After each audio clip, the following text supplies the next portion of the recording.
कोकण किनारपट्टीवर सध्या समुद्राला प्रचंड उधाण आलं असून रत्नागिरी जिल्ह्यातील प्रसिद्ध गणपतीपुळे मंदिराजवळ समुद्राचं रौद्र रूप पाहायला मिळत आहे। आज सकाळी समुद्रातून उसळलेल्या भल्या मोठ्या लाटांनी मंदिरासमोरील मुख्य प्रवेशद्वार ओलांडून थेट मंदिराच्या पायऱ्यांपर्यंत धडक दिली। सध्या सोशल मीडियावर या भरतीच्या तांडवाचा एक थरारक व्हिडिओ मोठ्या प्रमाणात व्हायरल होतोय। या व्हिडिओमध्ये समुद्राच्या उसळणाऱ्या लाटांची भीषणता स्पष्ट दिसत आहे। अंदाजे 4.5 मीटरहून अधिक उंचीच्या लाटांनी संपूर्ण परिसर व्यापून टाकला होता। समुद्राच्या या रौद्र अवताराचं दर्शन झाल्यानं स्थानिक नागरिक आणि पर्यटकांमध्ये कुतूहल आणि काही प्रमाणात भीतीचं वातावरण आहे।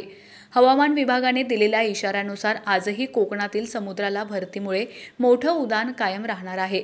त्यामुळे प्रशासनाने किनारपट्टीवरील लोकांना, विशेषतः मच्छीमारांना आणि पर्यटकांना समुद्राजवळ न जाण्याचं आवाहन केलं आहे।